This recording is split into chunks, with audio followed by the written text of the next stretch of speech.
What's up, guys? It's your girl Shalina with Shalina Speaks, and I want to speak about a host of things that's going on. There's a couple of hot topics out here. One for sure being the Super Bowl. A lot of people are not pleased with Kendrick Lamar's performance. We're going to get into that. We're also going to get into the President of the United States attending the Super Bowl. We're going to get into Serena Williams, Megan Thee Stallion, just a host of different things. We're going to get into the deets, and I'm going to give you all the details that you need for each and every one of those things that I talked about. So let's just go ahead and get into what everybody wants to talk about, and that is the Kendrick Lamar performance. What did you think about it? Okay, let me know what you're feeling down in the comments of what you think about it, and then I'm going to tell you what I think about it. So me personally, I thought it was a cool performance. And let me tell you why I thought it was cool. I thought it was cool because this performance simply wasn't for the Super Bowl. It was for the culture and to send messages. So for me, it was like, okay, I get it. I get where he's coming from. You know, this was the final nail in the coffin for Drake, so to speak, for lack of a better term. This was like the final game. That's why he said game over in his graphics and stuff in the audience. And so I think this was Kendrick's way of just saying this beef is squashed.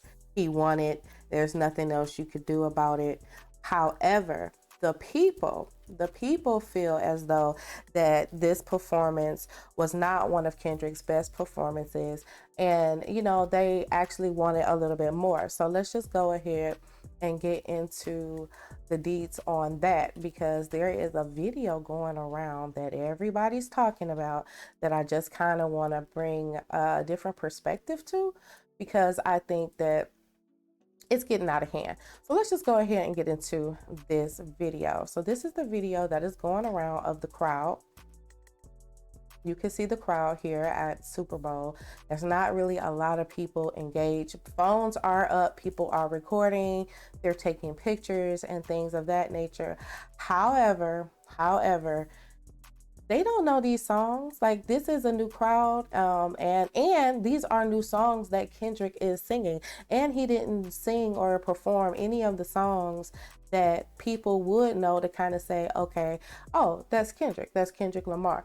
He was strictly, again, this was for the culture, this was for us, this is for everyone who was involved with that beef from start to finished. And if you don't know what beef I'm talking about the Drake and Kendrick Lamar beef that seems to go on forever. Put it in the comments below if you believe this beef is finally over, or if you think it has just begun because what has happened now. So that's just my personal opinion on it. I think it's just begun, because at the end of the day, Drake is a Scorpio, and Scorpios are known to be very, very petty, and they're known to get their get back, and there's nothing you can do about it once a Scorpio gets their get back. Like, it's not a good look at all. It's just not a good look, and that's not something you want. So speaking of get back, I think the crowd wasn't feeling Taylor Swift, and they decided to give her some get back. She was reportedly being booed at the Super Bowl. So let's just get into that.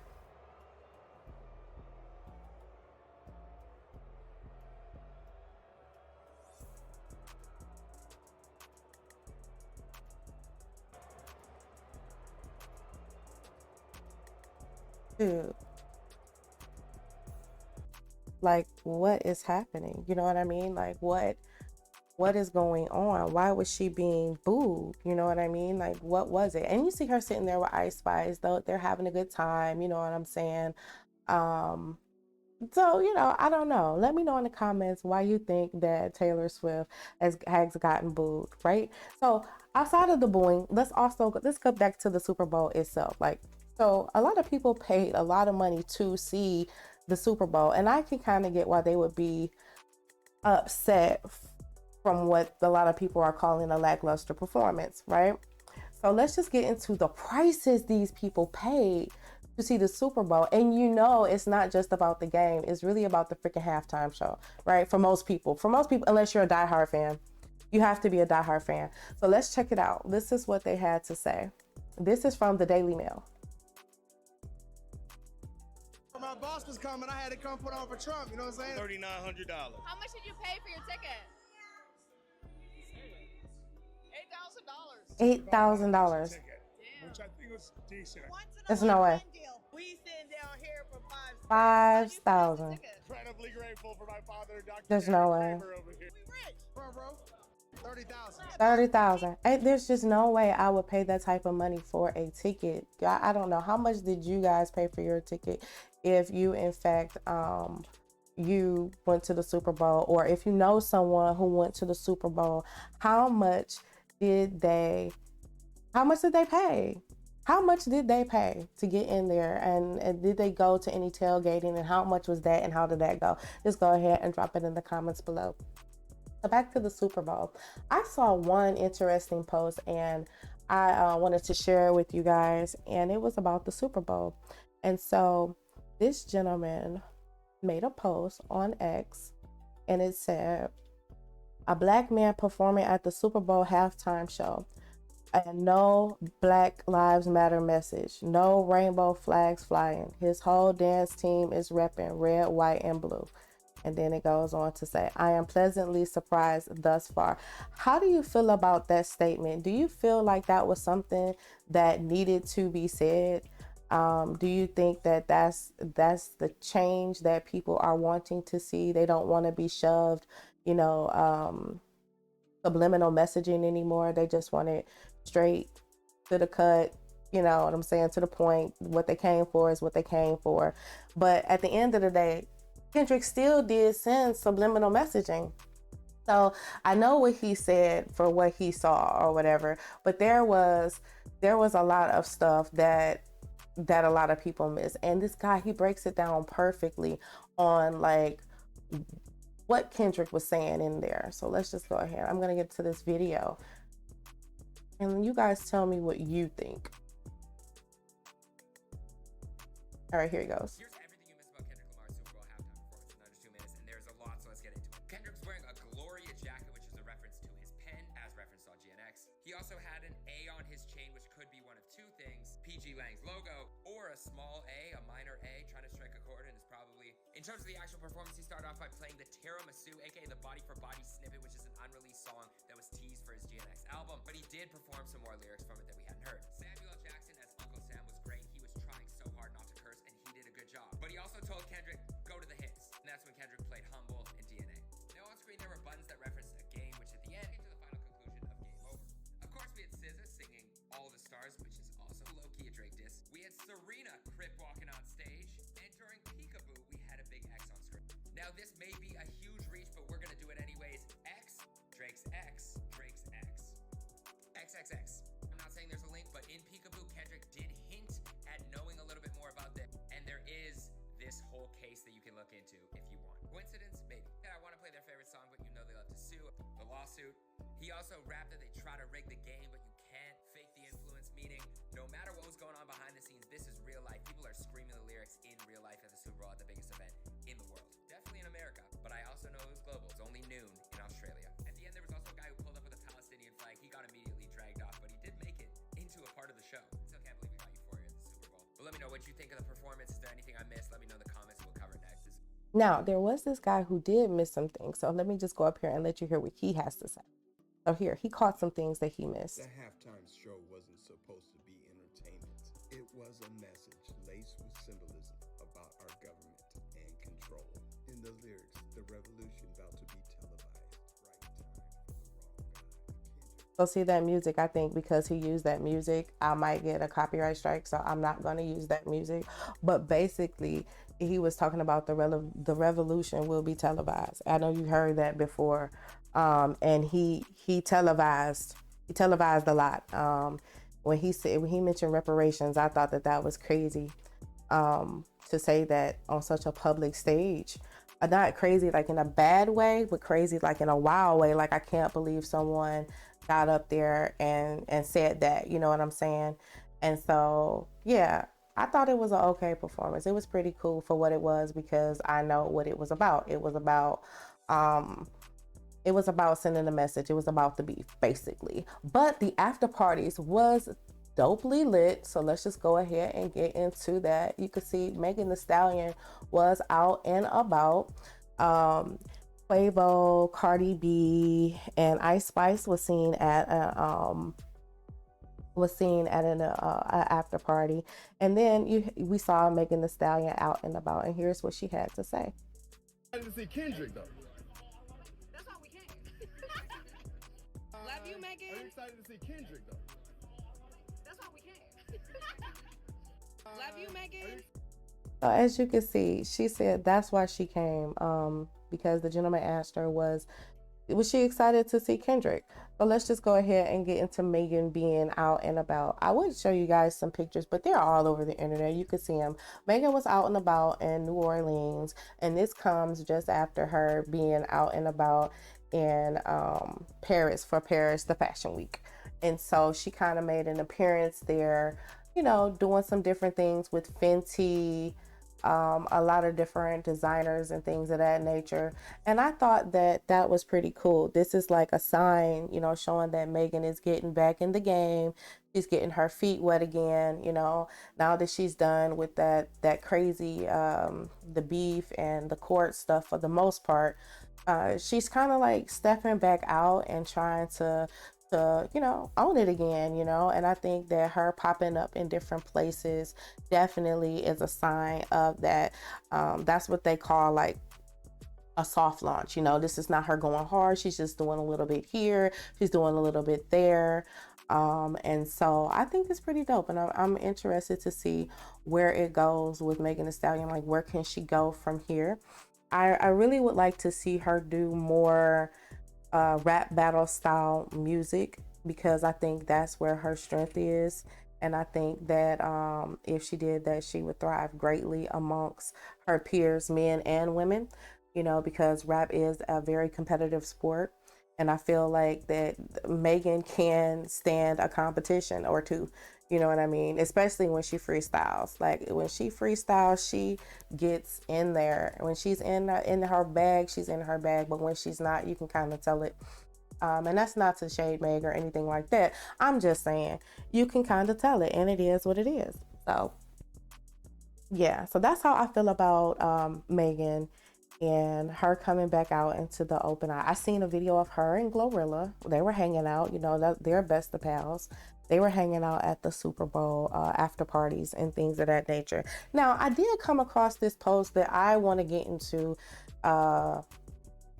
because this crip walking video with Serena, we need to talk about it. I came across this post on X that I'm going to share with you guys. And I just want to see if you share the same sentiments with it. Let's just get into it. So this woman, Harriet Eve 9, she says Serena was crip walking on national television for Kendrick Lamar's Super Bowl halftime performance, as if her sister was not murdered by members of the Crips criminal street gang.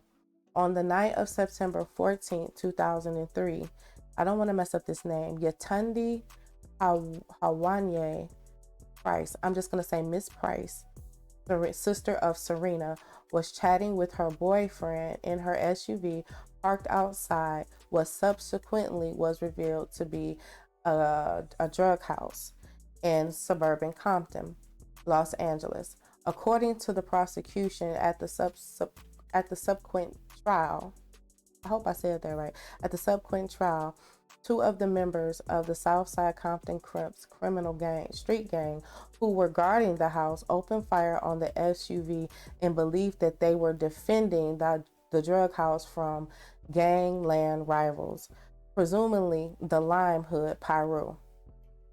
Price's boyfriend, who later stated he did not realize that Price had been shot, drove to a relative's home where he called the emergency services.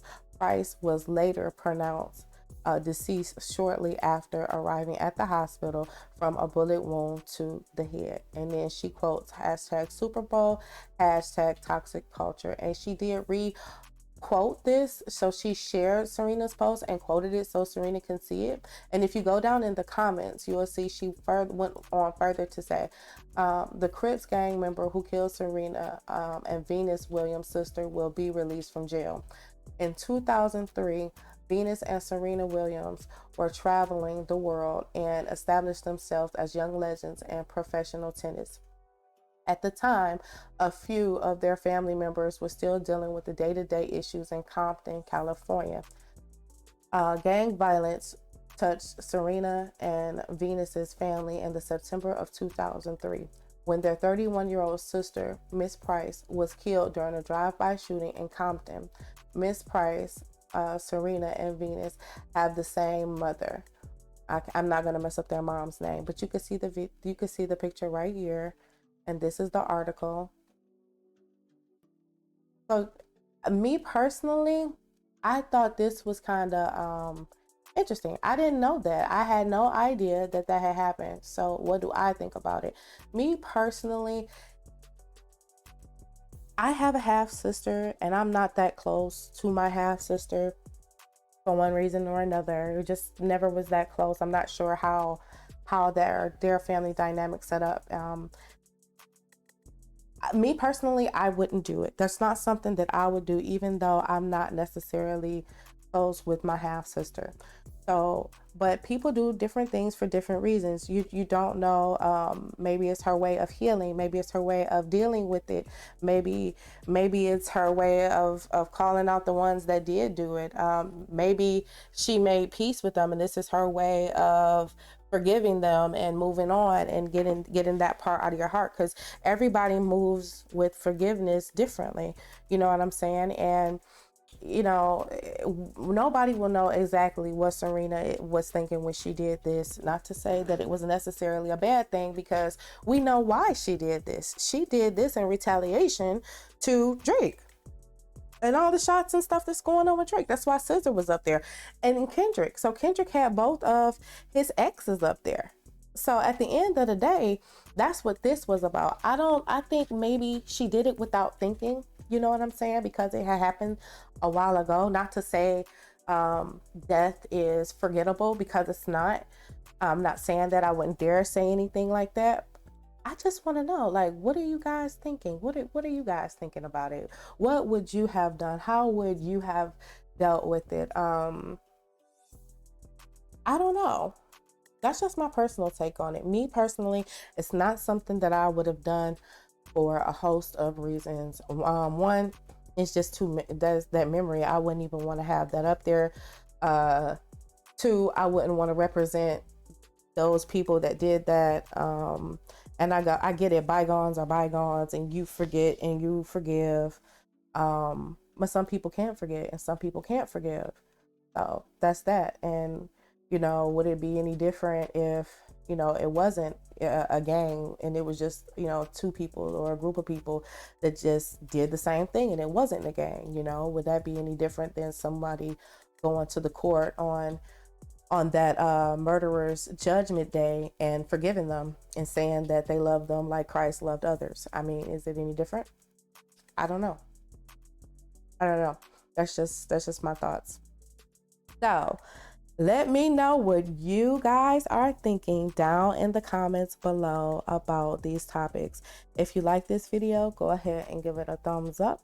And if you really like this video, go ahead and subscribe. And if you really, really, really mess with it, and you really mess with me, and me and you is here, go ahead and share it with a friend. Until next time, take care of yourself and others. Peace.